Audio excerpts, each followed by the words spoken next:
토트넘이 49년 만에 강등 직전까지 몰렸습니다. 그리고 아무도 예상하지 못한 선수가 이 팀을 구해냈습니다. 오늘 그 믿을 수 없는 이야기를 처음부터 끝까지 모두 전해드리겠습니다. 안녕하세요. 오늘도 찾아주신 여러분 정말 감사합니다. 오늘 다룰 이야기는 단순한 경기 결과가 아닙니다. 토트넘 역사에 길이 남을 드라마입니다. 49년 만의 강등 위기, 6만 관중의 눈물, 그리고 아무도 기대하지 않았던 임대 선수가 팀 전체를 구해낸 기적 같은 이야기입니다. 끝까지 함께 해주세요. 절대 후회하지 않으실 겁니다. 먼저 이 경기가 얼마나 중요한 경기였는지부터 이해해야 합니다. 토트넘은 이번 시즌 내내 충격적인 경기력을 보여줬습니다. 프리미어리그 최고의 구단 중 하나라는 명성은 온데간데 없이 사라지고 강등권에서 허우적대는 모습을 전 세계 팬들에게 보여주고 말았습니다. 2026년 홈에서 단 한 경기도 이기지 못했습니다. 이것이 현실이었습니다. 그리고 시즌 마지막 날이 왔습니다. 토트넘은 에버턴을 상대로 비기기만 해도 잔류가 확정되는 상황이었습니다. 하지만 문제는 바로 이겁니다. 이번 시즌 토트넘은 이길 수 있는 경기를 수없이 날려버렸습니다. 설마 하는 일이 계속 일어났습니다. 그래서 아무도 장담할 수 없었습니다. 영국의 유명 스포츠 채널 스카이 스포츠는 경기 전 이렇게 예상했습니다. 에버턴 1대0 승리, 웨스트햄 3대1 승리, 즉 토트넘 강등. 전 세계 수많은 축구 전문가들이 토트넘의 강등을 기정사실화하고 있었습니다. 그리고 솔직히 말해서 이번 시즌 토트넘의 경기력을 보면 그 예상이 틀렸다고 반박하기도 어려웠습니다. 이날 경기는 단순히 토트넘 혼자만의 경기가 아니었습니다. 동시에 3경기가 진행되었고 그 결과가 모두 얽혀 있었습니다. 토트넘이 에버턴을 상대하는 동시에 웨스트햄은 리즈 유나이티드를 상대했습니다. 만약 토트넘이 지고 웨스트햄이 이긴다면 토트넘은 49년 만에 2부 리그로 강등됩니다. 축구 역사에 길이 남을 대사건이 되는 것입니다. 여기서 잠깐 손흥민 이야기를 해야 합니다. 한국이 낳은 최고의 선수, 토트넘의 전설 손흥민. 이번 시즌 손흥민은 이미 팀을 떠난 상태였습니다. 하지만 런던 토트넘 홈구장 근처에는 손흥민의 거대한 벽화가 있습니다. 그리고 이날 경기 전 수천 명의 팬들이 바로 그 벽화 앞에 모였습니다. 손흥민이 없는 토트넘을 응원하면서도 팬들은 손흥민의 벽화를 바라보며 기적을 빌었습니다. 손흥민이 10년간 이 팀에 남긴 것은 단순한 골과 어시스트가 아니었습니다. 그것은 이 팀을 사랑하는 이유 그 자체였습니다. 솔직히 많은 한국 팬들도 이 장면을 보며 마음이 복잡했을 겁니다. 손흥민이 없는 토트넘을 계속 응원해야 하나 고민한 분들도 많으셨을 거예요. 하지만 오늘 이 경기를 보시면 그 답을 찾으실 수 있을 겁니다. 자, 이제 경기 이야기로 넘어가겠습니다. 경기 전 라인업이 발표되자마자 팬들 사이에서 환호성이 터져 나왔습니다. 이유가 뭔지 아십니까? 문제아로 지목받던 프랑스 임대 선수 콜로무아니가 선발에서 제외됐기 때문입니다. 이번 시즌 토트넘 팬들은 콜로무아니를 볼 때마다 고통스러워했습니다. 파리 생제르맹에서도 버려진 선수, 기본기조차 불안한 선수에게 팀의 운명을 맡길 수 없다고 수없이 외쳤습니다. 그리고 드디어 감독이 그 목소리를 들었습니다. 콜로무아니 대신 오른쪽 윙어로 출전한 선수는 잉글랜드 국가대표 제드 스펜스였습니다. 본래 수비 포지션인 풀백 선수지만 공격 가담 능력이 뛰어나다는 평가를 받아온 선수입니다. 이 선택이 얼마나 결정적인 역할을 하게 될지 그때는 아무도 몰랐습니다.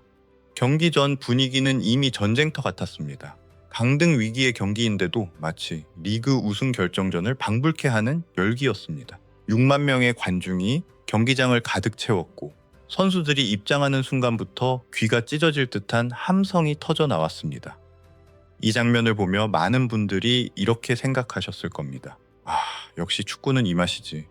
그런데 이날 경기에는 또 다른 드라마가 있었습니다.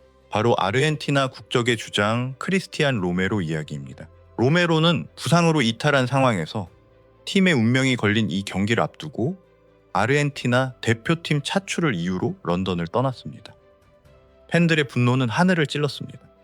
주장이 팀의 가장 중요한 순간에 자리를 비운다는 것. 그것도 사실상 부상이라 뛰지도 못하는 상황에서 팀 곁에 있어주는 것조차 하지 않는다는 것이 팬들에게는 배신처럼 느껴졌습니다. 결국 로메로는 팬심을 의식한 듯 급하게 런던으로 돌아왔습니다. 하지만 그의 이미지는 이미 크게 손상된 뒤였습니다. 자, 드디어 킥오프입니다. 토트넘은 경기 시작부터 맹렬하게 공격했습니다. 6분 만에 포로의 슈팅이 나왔고 세컨드 볼을 갤러거가 때렸지만 아쉽게 골포스트를 벗어났습니다. 10분도 안 돼서 슈팅이 5개나 나왔습니다. 점유율은 70%에 육박했습니다. 표면적으로는 완전히 토트넘이 경기를 지배하는 것처럼 보였습니다. 하지만 17분까지의 통계를 보면 충격적인 사실이 드러납니다. 슈팅 9개. 그런데 유효 슈팅은 단 0개. 9번 슈팅을 때렸는데 골문을 향한 슈팅은 단 한 번도 없었다는 겁니다. 이것이 바로 이번 시즌 토트넘의 고질적인 문제였습니다. 공격은 하는데 결정적인 순간에 무너지는 것. 팬들의 불안감은 점점 커져갔습니다. 같은 시간 웨스트햄과 리즈의 경기도 0대 0으로 팽팽하게 진행되고 있었습니다. 그리고 리즈 선수가 경고를 2장이나 받으면서 수적으로 불리한 상황이 됐습니다. 이 소식이 전해지자 토트넘 팬들의 표정이 더욱 굳어졌습니다. 리즈가 흔들리면 웨스트햄이 골을 넣을 수 있고 그렇게 되면 토트넘은 반드시 이겨야만 하는 상황이 됩니다. 비기는 것으로는 부족해지는 겁니다. 그리고 전반 42분 드디어 기적이 일어났습니다. 코너킥 상황이었습니다. 마티스텔의 코너킥이 박스 안으로 들어갔고 팔리냐가 헤더로 때렸습니다. 그런데 그 헤더가 골대를 맞고 튕겨나왔습니다. 순간 경기장 전체가 탄식했습니다. 하지만 1초도 안 됐습니다. 튕겨나온 볼이 다시 팔리냐 앞으로 돌아왔고 팔리냐는 망설임 없이 다시 때렸습니다. 그리고 그 슈팅이 골망을 흔들었습니다. 경기장이 터져 나왔습니다. 6만 명이 동시에 폭발했습니다. 벤치에 있던 선수들 전원이 그라운드로 뛰어나왔습니다. 로메로도 달려나왔습니다. 부상 중인 선수들도 달려나왔습니다. 팔리냐를 중심으로 모든 선수들이 하나로 뭉치는 장면은 마치 챔피언스 리그 우승을 확정짓는 순간처럼 보였습니다. 그리고 골키퍼 비카리오는 감독 제르비에게 달려가 뒤에서 껴안으며 고함을 질렀습니다. 이 장면이 얼마나 짜릿했는지 말로 다 표현하기가 어렵습니다. 팔리냐라는 선수에 대해 잠깐 이야기해야 할 것 같습니다. 이 선수는 원래 풀럼 소속으로 토트넘에 임대 온 선수입니다. 시즌 초반 팬들의 기대가 크지 않았던 선수이기도 합니다. 하지만 이번 시즌 팔리냐는 묵묵히 팀을 위해 뛰었고 결정적인 순간에 팀을 구하는 골을 터뜨렸습니다. 팬들은 즉시 외쳤습니다. 무조건 완전 영입이다. 전반전 통계는 놀라웠습니다. 슈팅 14개 중 유효 슈팅은 단 1개. 그 단 한 번의 유효 슈팅이 골이 된 것입니다. 이것이 축구입니다. 얼마나 많이 때리느냐가 아니라 결정적인 순간에 얼마나 정확하게 때리느냐가 중요합니다.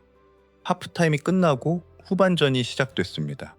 선제 골을 넣은 토트넘 선수들은 기세가 올라 있었습니다. 주장 반더벤을 중심으로 선수들이 눈물을 글썽이며 하나로 뭉치는 모습이 포착됐습니다. 오늘 무한히 대신 나온 스펜스는 몸싸움에서 절대 밀리지 않는 투혼을 보여줬습니다. 이 선수가 이 경기에서 얼마나 중요한 역할을 했는지는 영상을 보시면 바로 느끼실 수 있습니다. 그런데 62분 긴장을 풀기 시작하던 토트넘 팬들에게 악재가 전해졌습니다. 웨스트햄이 리즈를 상대로 선제골을 넣은 것입니다. 이제 토트넘은 단순히 비기는 것으로는 충분하지 않을 수도 있는 상황이 됐습니다. 경기장 분위기가 순식간에 싸늘해졌습니다. 에버턴도 후반전에 들어서며 공격 강도를 높이기 시작했습니다. 토트넘 선수들은 지치기 시작했습니다. 감독 제르비는 70분의 교체 카드를 꺼냈습니다. 그리고 잠시 후 더 충격적인 소식이 들어왔습니다.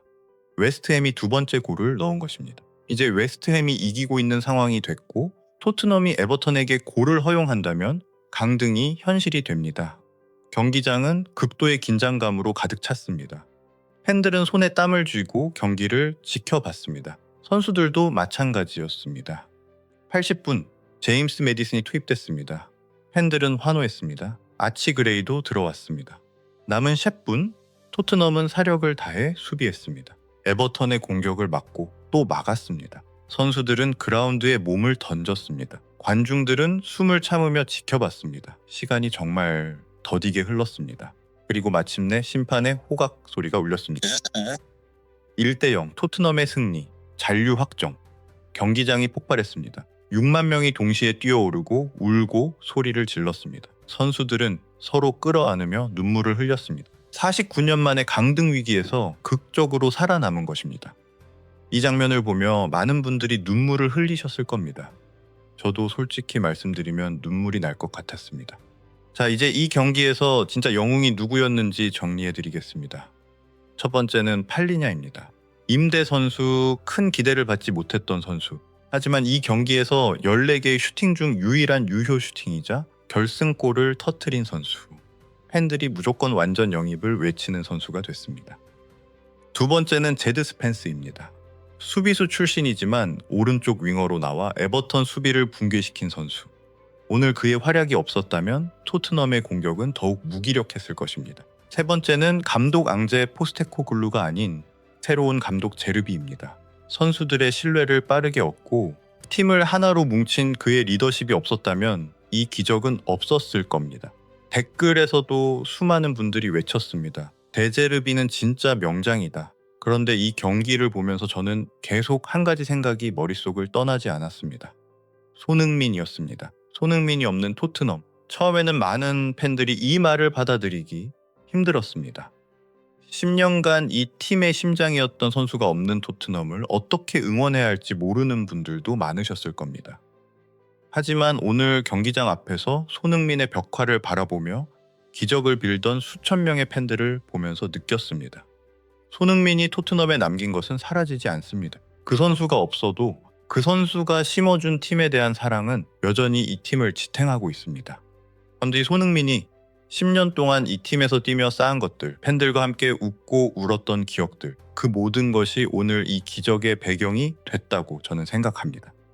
그리고 한국 팬 여러분, 비록 손흥민은 더 이상 토트넘에 없지만 그가 사랑했던 이 팀이 오늘 기적처럼 살아남았습니다. 그것만으로도 충분히 기뻐할 수 있지 않을까요? 이번 시즌 토트넘이 남긴 교훈은 명확합니다. 첫 번째, 감독은 정말 중요합니다.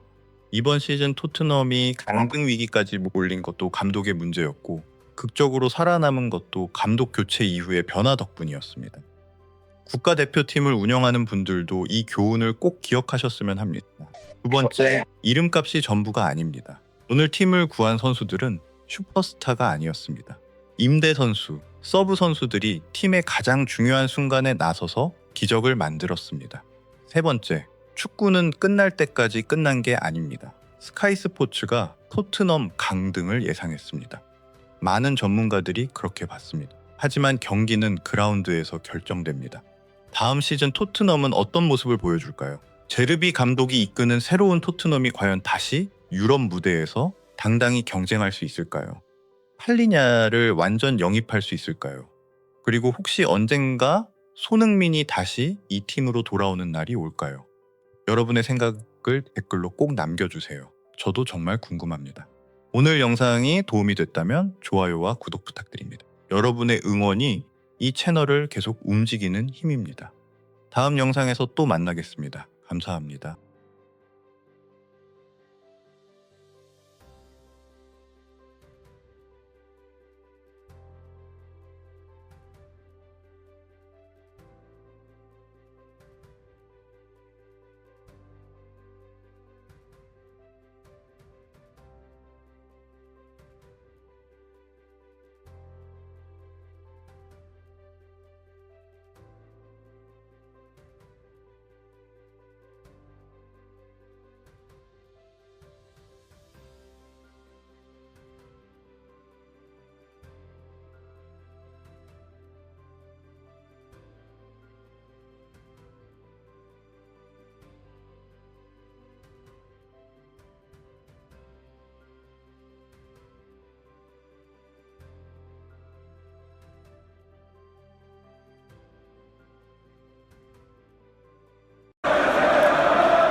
Please return to your seats. We cannot do the ceremony until the pitch is clear. Please return to